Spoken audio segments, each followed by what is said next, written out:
Beautiful.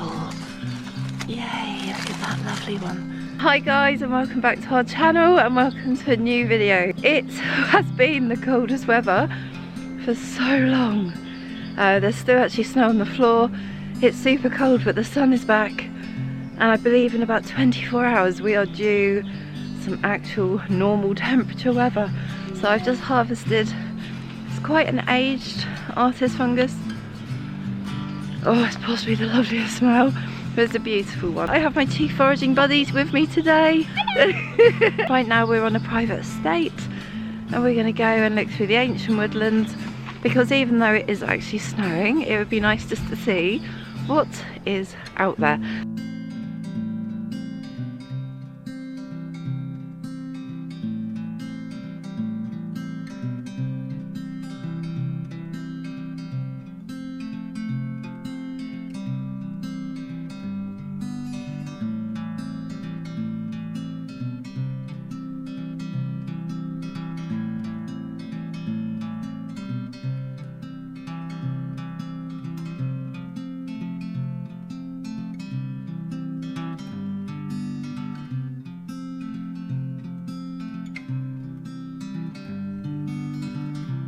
So of course the great thing about being out here is that there's lots and lots of old trees that are completely unmanaged, and that is really good news when it comes to mushrooms.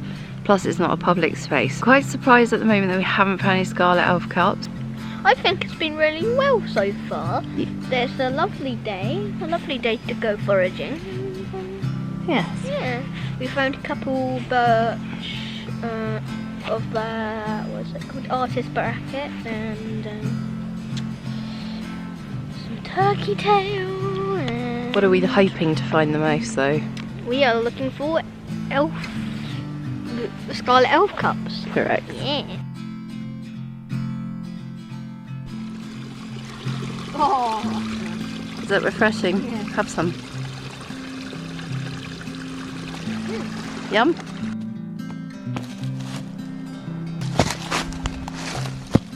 Sorry, mushroom. I don't think it's coming off. Oh, it came off.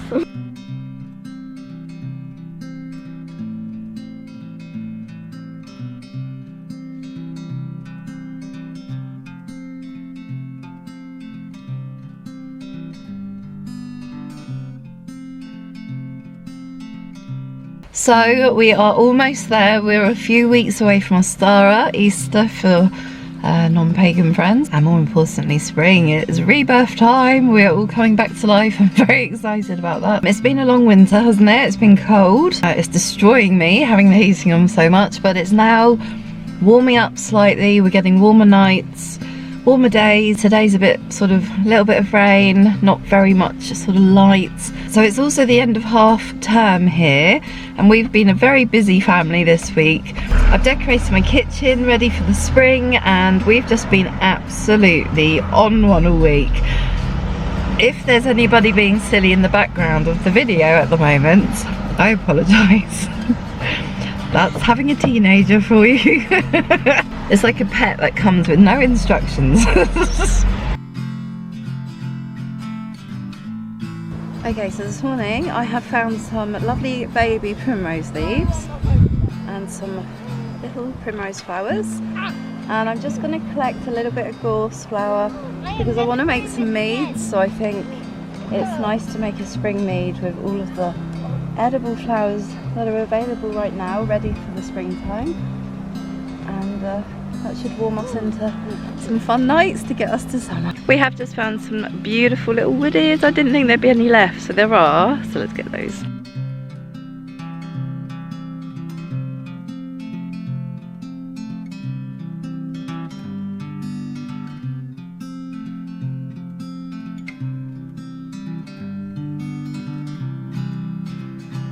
We're out here in the forest and it really is warming up at the moment. Everything is thawing out. You can see the residual winter mushrooms decaying everywhere. New things are appearing, which is really exciting. But we were just passing this beautiful old birch tree. It is covered in the most beautiful Galadama, and they are a really beautiful ancient old wise medicine. And this batch here are super exciting because they're dropping their spores, which is lovely to see. So here we have the Galadama, and this residual powder that you can see here is actually this one here dropping its spores. These ones dropping their spores have landed on the rhododendron here. It's just really exciting. So when we see the mushroom is obviously like the apple on the tree. So it's okay to pick one, but don't go too small. Give them a chance to sort of get going. So I'm going to have these. Look at that beautiful, beautiful mushroom. Oh, they're such a distinct smell. And what is absolutely fascinating about them, what I really love, if we've got an orange nose, that's the spores. What I just love about them is when they're dried out for medicine, they just smell like the most beautiful chocolate cake. Really beautiful. So the way to prep this, I'm going to take this one home, I'm going to let it dry out. But the first thing I'll do when I get home is I'm actually going to cut it into bite sizes as such. We're not going to eat those sizes, but they're good sizes to create medicine, whether that's tea or tincture, or you want to powder it down, however you might wish to use it. So I'm going to harvest these, pop them in my bag, and we're going to go and get into these 50 acres of private ancient forest and see what other little mushrooms we can find today. Wow, it's going to make amazing medicine. I'm so happy. So if we look at the back of this tree, you can see there's plenty of them, and they're absolutely perfect. So we're in the back part of this beautiful piece of land, and there's so much old and decaying wood. It literally is ancient, untouched, unmanaged. Nature's just doing its thing, and it makes it a really amazing place to come and get some beautiful mushrooms. And I've just stumbled across logs and logs of really beautiful turkey tail. They're in amazing condition. This is such a lovely medicinal mushroom. I really enjoy working with it. I just find it such a fuss-free, really good mushroom to work with. If we come down here, this is incredible.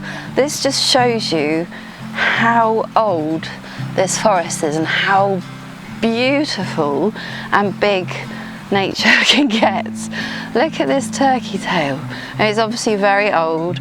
A lot of it's been missing now, but it's not every day you see one that big, is it?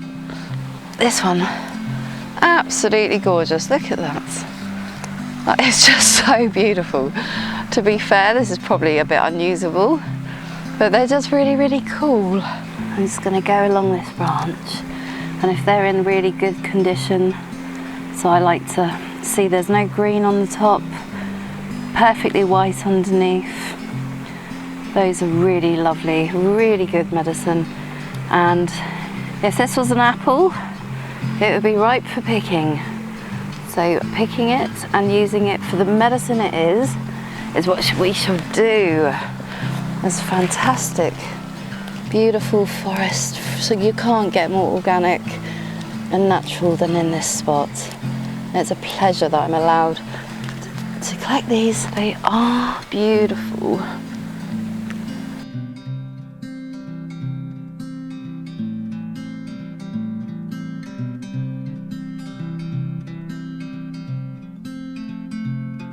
So it's spring, how exciting, we're finally making spring videos, we made it, that was a hard winter. So today we're going to do a little bit of mushroom hunting. I'm going to show you in my kitchen how I actually prepare things once I get in from foraging, and we're going to cook a really nice spring dish. We're going to get some wild garlic with chicken and Scarlett elf cups. We're going to roll it all up. We're going to have some roasted thistle root with woodhaven and honey, and we're going to do a lovely turkey tail couscous. It's going to be absolutely beautiful. So let's get foraging.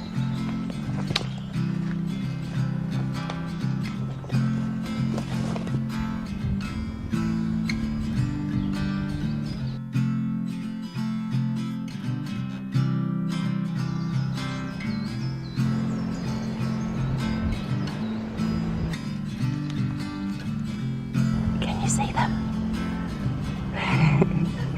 Well, there he is. I knew they'd be ready.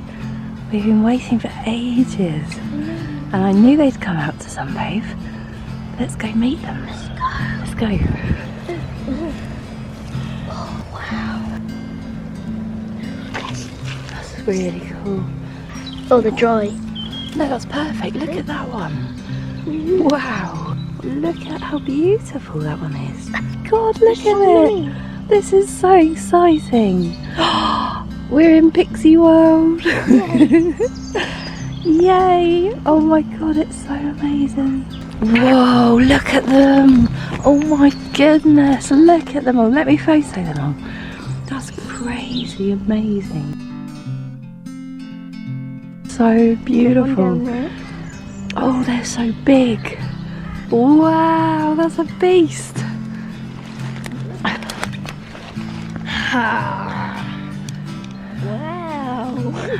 I found it. I found it.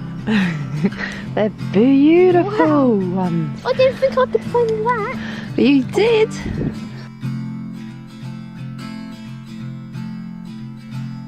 Oh, let's go. Look at the size of it. Yeah. Wow. Look at these.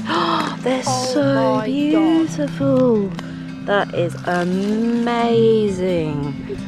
Absolutely amazing. Look at that. What? How could we get so much luck? Tis the season.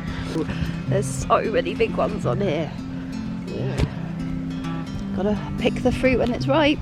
It's so exciting today. Today is officially the first day of proper spring. It's warm, it's sunny, and everything is starting to shoot up. I noticed at the weekend we were getting tiny little babies popping out, and only a couple of days of sunshine and the forest is beginning to become alive. It's so exciting.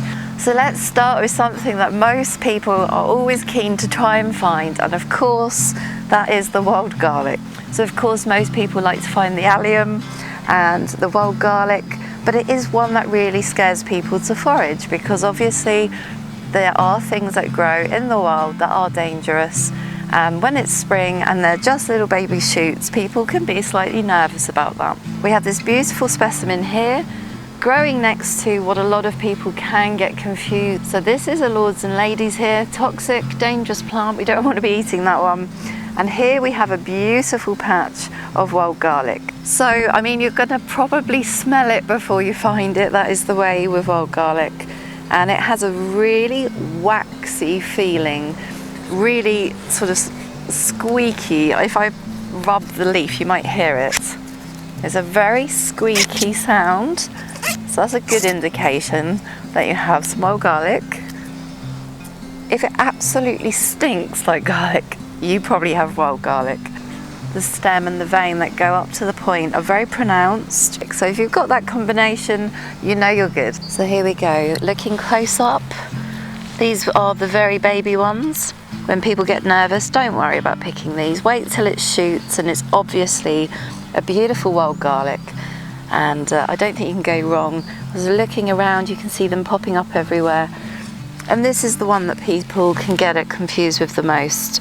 Not so much at this size, because this is when the lords and ladies actually really doesn't look like wild garlic, but it certainly does look more like wild garlic when it's younger than this. So let's get picking some wild garlic for our meal.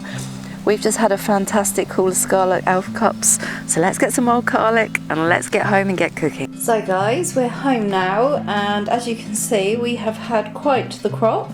So I fully intend to prepare all of these, give them a clean, and then get them drying. My chief foraging apprentice over here is doing a beautiful job on just preparing these. So basically what I'm doing is, first you need to cut off the stalk, which I've done there. This is the part that grows from the wood that it's attached to. And then you cut that off, and you need to make sure there's no like grass and try and make it a bit better so it's easier to clean. Yeah, so there's no moss. No moss. You're giving it a rub with a cloth just to brush off any of the dirt. Yeah. They smell so mushroomy. They're beautiful mushrooms. I never noticed that.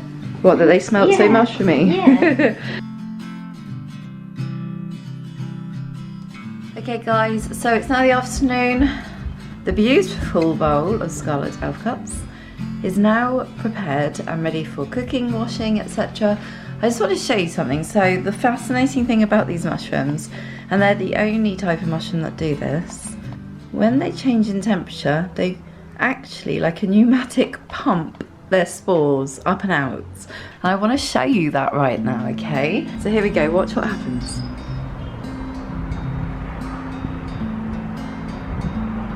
You see the spores? Wasn't that awesome? So in here, of course, we have just collected these beauties today. I kid you not, nature is so abundant. You really are not going to deplete anything. It would have taken, just like the velvet shank, I think a team of 10 people with 10 bin bags wouldn't have even touched what was available today. So remember that the fruiting body of the mycelium is the mushroom. So when we're collecting mushrooms, we're actually just collecting apples off a tree, pears off a tree, oranges off a tree, the fruits. We're not damaging the plants. Picking an apple does not kill a fruit tree. So don't panic that there's lots. There are lots out there, and you will find these mushrooms. They're really easy to find. So safe to identify because nothing else looks like it. It would be exciting times for you to get outside and find some of these mushrooms this year. They're everywhere. Try and find an area where you've got wild garlic, where you have snowdrops, decaying wood, moss. You'll find lots. Just train your eyes for the red. Jigsaw puzzle. It's like a jigsaw puzzle. You gotta look for the red piece today. Well, obviously I'm not going to use this many in this recipe this evening. However, I am going to show you how I typically prepare these. So you've probably just seen the footage of Gabriel where he's cut off the growth point. So that's the point of this mushroom that would be attached to the decaying wood. So we've cut that off there, and then we are just going to actually steam these. I'm not going to try washing them. Gabriel was very good to get all the moss off and brush off any dirt as we went, but I'm actually going to steam these because it just kind of releases all the soil and everything comes off the mushrooms, ready for cooking. Nice and easy, that's what we like on this channel. Okay, so let's get dinner cooking before we completely run out of daylight. Same old problem, just in my kitchen. Right, here we go.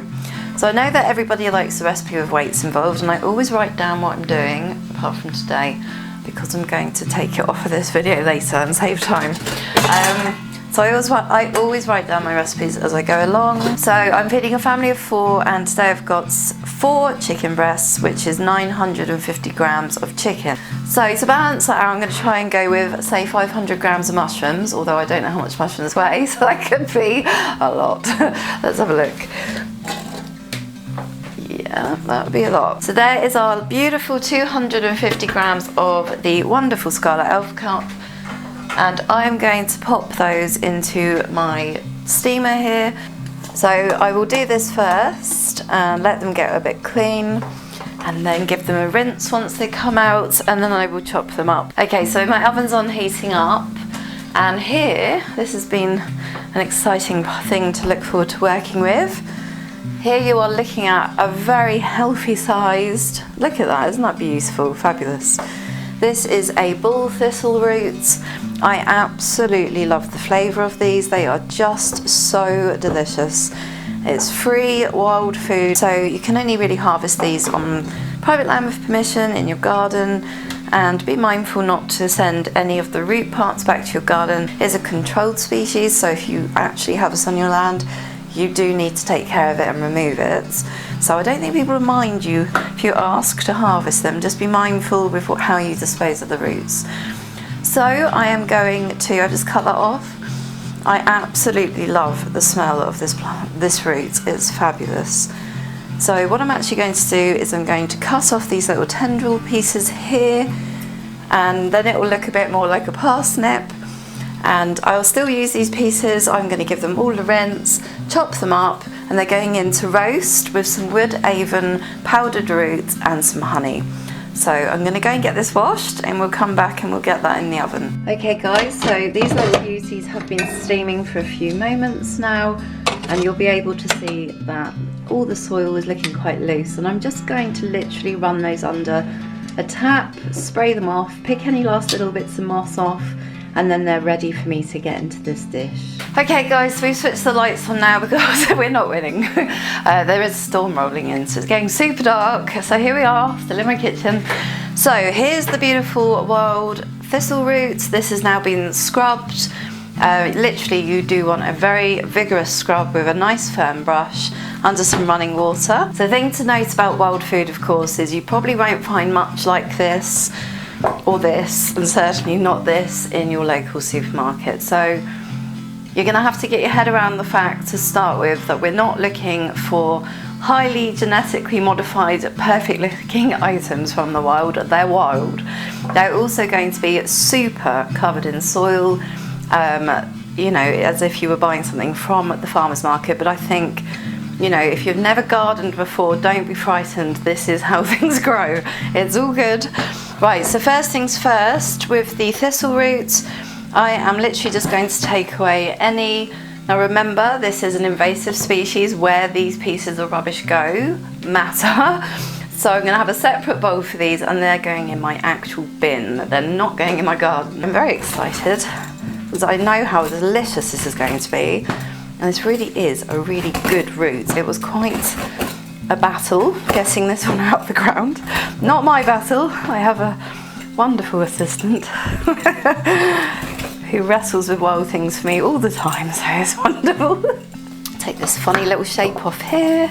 So I'm not going to be overly fussy like you do with normal carrots and things, like, oh, it's all got to come off. No, we want some of that in there. There's some goodness to be had in that skin. This is what it looks like when you have a raw, peeled, wild bull thistle roots. Now this is actually a plant that can be enjoyed completely raw. So I'm going to have a little try of this. That's really nice. It's not like anything I can describe. It's a bit like carrot with no flavour. Just a sweet, earthy flavour. It's really, really lovely. So what we're going to do is, these are going into roast with some coconut oil, some honey and some powdered woodhaven root. Now I like rustic sizes and shapes when I'm cooking. I love texture, I like variety. I'm not a particularly Michelin star, everything's the same type of size and shape type person. But I do want them in rough measure so that they all cook obviously on par with each other.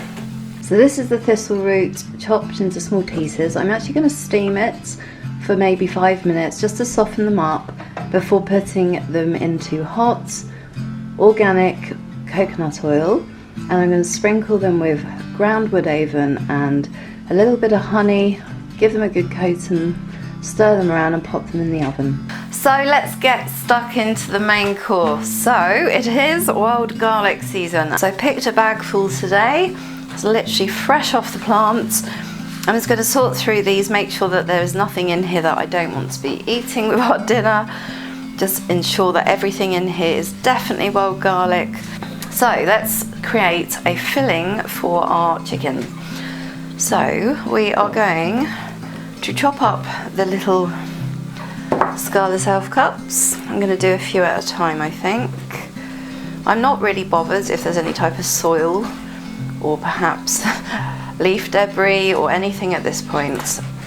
It really doesn't faze me. If it bothers you, you can sit and spend as long as you like chopping parts of your mushrooms off, brushing them, whatever it might be. For me, these are clean enough. Then they are in fact cleaner than I would probably eat them if I was cooking in the wild. So it's not going to faze me at all. I would normally use a lot sharper knife, but mine is currently over the other side of the kitchen. Let's swap knives. Right. So I'm just going to chop these into quite small pieces because I really want the red to pop through and getting that mushroomy flavour. I'm going to add those into a glass bowl.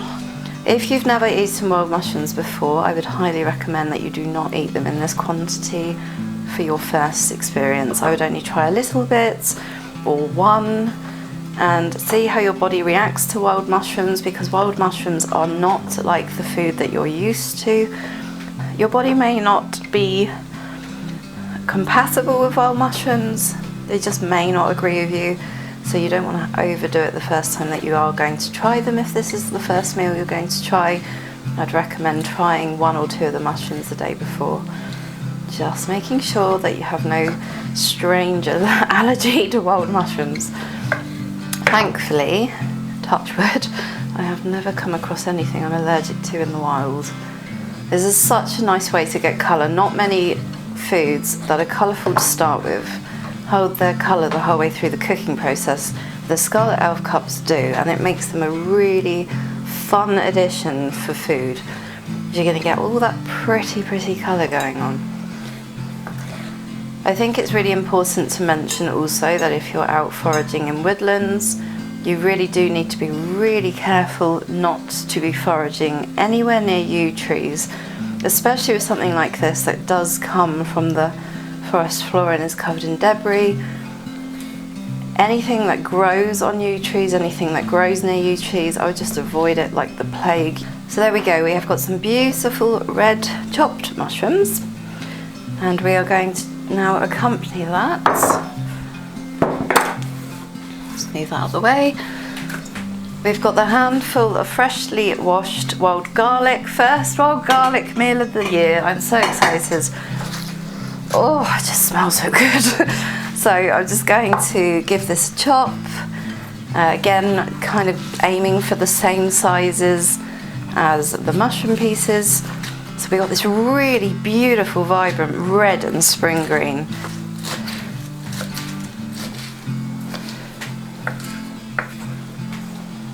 I'm going to actually turn that and just go the other way because I just want it to kind of match the size of my mushrooms.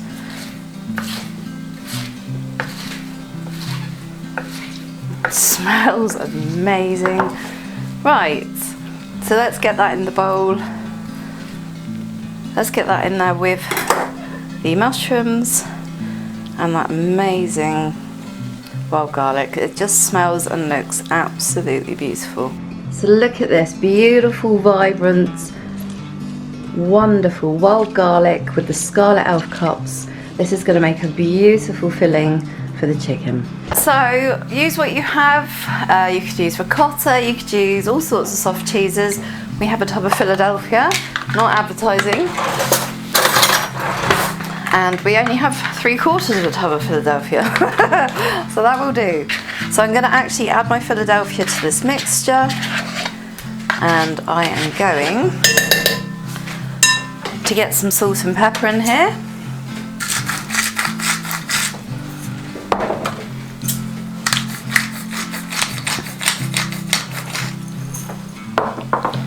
Give that a blooming good stir and try and combine those ingredients. It smells and looks absolutely beautiful. Beautiful, beautiful, fresh spring dish straight from the forest. Wow. Well, I've put 2 big tablespoons of coconut oil in a baking tray that's in the oven. So I've cut the chicken breast in half, covered it very carefully with tin foil. You don't want chicken juice spraying everywhere, that's very dangerous. So it's covered well and just given it a nice bash all over the top. So now we are going to have a nice flat chicken breast, which I am going to take.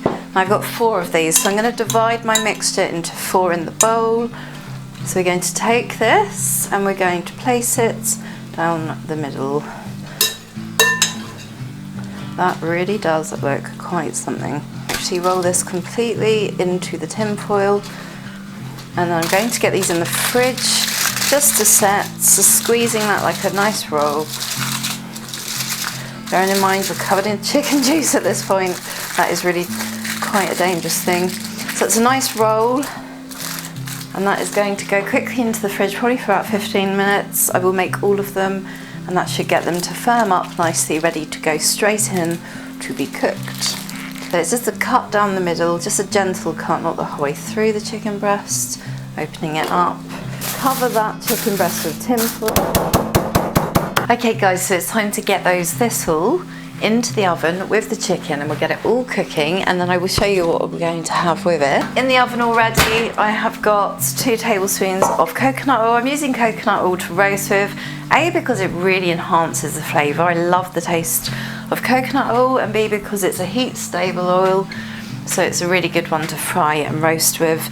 They've been steaming probably 5 or 10 minutes. They're going into the hot fat. That's sizzling away, looking good. I'm going to use about a teaspoon of, I've got raw honey, but any honey will do. This is my Woodhaven roots. I haven't made a video on how to do this.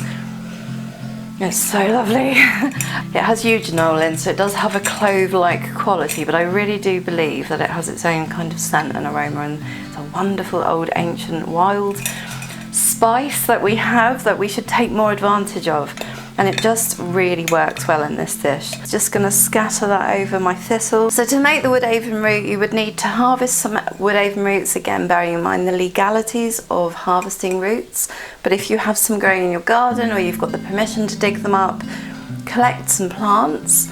You can then get them washed, dried in a grinder, and you'll have a fabulous homemade wild spice.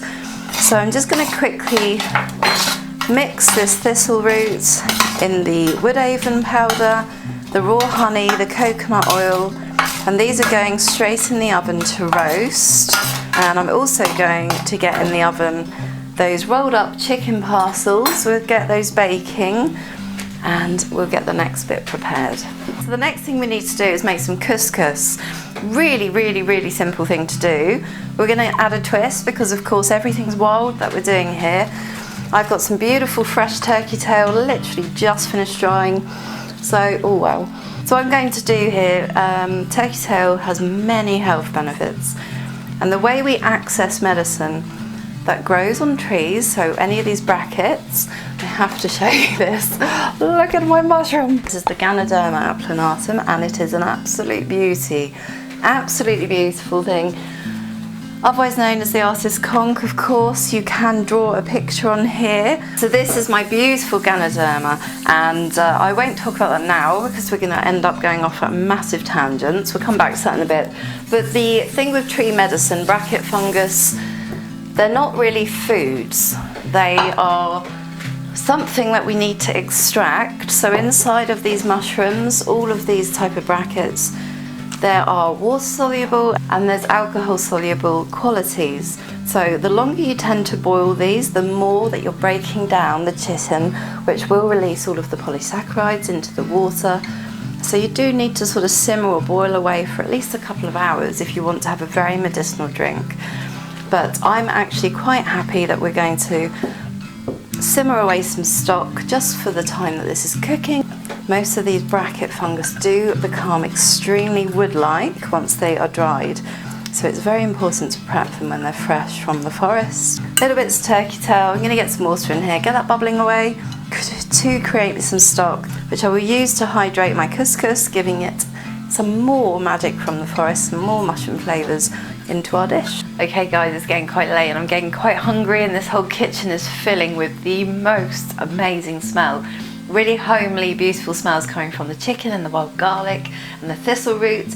Now we're going to prepare our couscous, and you don't have to have all the ingredients that I have. Obviously I'm always foraging, I'm always using wild ingredients, so I do have a lot to hand. If you don't have something, think of something you might have in your cupboard that could replace that item, or just leave it out completely.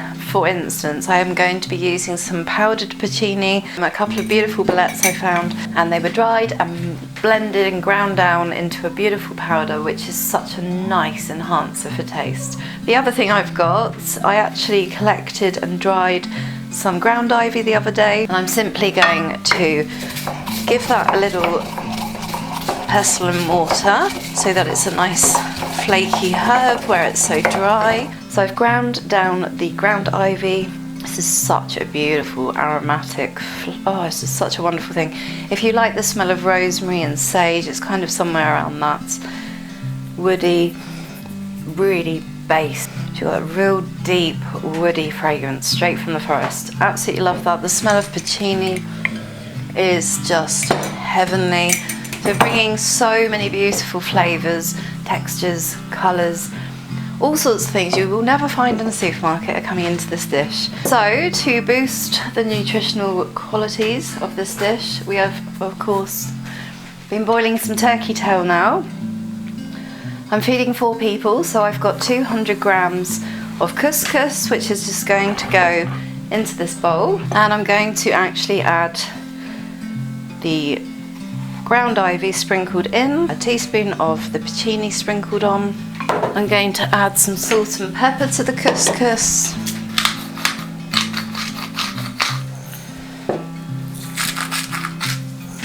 And now we need to add 250 ml of the stock, which has been bubbling away. So let's measure out the stock. If of course we're short, we will top it up with some water. However, we're good. So we're just going to pour this mushroom stock over the couscous, like so. And then, oh, that smells so lovely. The pecini and the ground ivy are a good marriage. So we're going to put that with a lid over and just leave it there because it'll absorb all that water and it'll be ready to serve shortly. So it's the big moment, let's dish up this dinner. So first things first, the couscous after a few minutes will absorb all of that beautiful turkey tail stock and be all fluffy and beautiful. So we are going to look at that, it's really beautiful, fluffy, mushroomy, herby, really beautiful, beautiful couscous. So I'm going to add that to the plate. So we've got these beautiful thistle roots sizzling away. They're beautifully roasted in that coconut oil and they are looking absolutely fantastic. Hoping it's going to be cooked, number 1, and number 2, that it has stayed as a roll. Wow, that looks so good. So let's get slicing through this chicken and see what we've come up with. Isn't that just beautiful?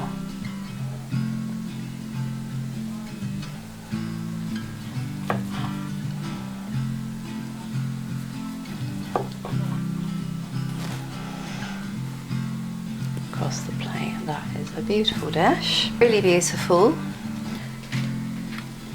Now we want to sprinkle on some of the thistle roots. We're going to add a little bit of salt, a little bit of pepper, and I'm going to add a tiny sprinkling of paprika just to enhance that red, a drizzle of olive oil,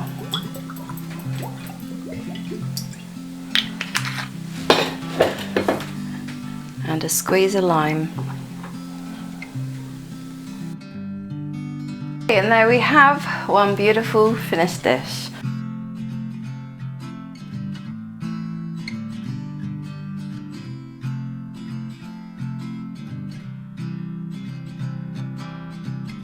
Okay, let's give this a try. It looks absolutely beautiful. Wow, those mushrooms, the colour. Look at this beautiful wild garlic. Let's try that. Possibly best recipe ever. It's so beautiful. You need to try this meal. Get the ingredients, get cooking. Absolute winner. Okay guys, so I hope you've enjoyed this video. It's been an adventure as always. I've really enjoyed making this dish for you. It tastes absolutely beautiful. Another wonderful wild meal that I hope you're inspired to try, and I hope that you're inspired to get out and start foraging for wonderful wild foods. Get outside, go and enjoy this spring. It's going to be fabulous. So if you've enjoyed this video, please do click subscribe, join us on the channel, hit the notification bell so you know when I will next upload, and give me a like and drop me a comment and say hello down below. Let me know if you like the look of this dish. Would you be tempted to go and start foraging and making dishes like this for your family? I'm looking forward to hearing your comments, and I look forward to seeing you in our next video. For now, see you soon. No, cables and everything. Cables and brambles, it's not fun. This is ridiculous. Get off, get off. That is a lot of bloody mushrooms. So the thing to note about wild foods is this is obviously nothing. Oh my god. Shut up. Stop laughing. Right. So right, there's so going to be an outtakes on this video. So breathe. Yes. So the thing, oh my god, what is this? So, you're not taking this seriously. Got my big one. Right.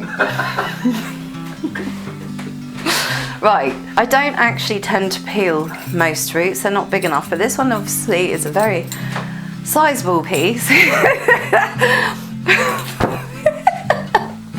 There's children on this channel. This one's obviously big enough for me to use a peeler on. We are recording. Recording? Yeah. I'm recording. First time we've ever actually tried this dual recording. Right, here we go. Woohoo, we're in my kitchen. This makes me nervous. Herbs are still in there. I cannot believe I just headbutted this with my tooth. What the hell? I can speak properly. So, off. You are joking, aren't you? What is wrong? It's run out of battery. I'll just pretend this is like when I was a little girl. I used to pretend that I was actually had my own cooking programme. Here we are, 40 years later, making a right bloody mess.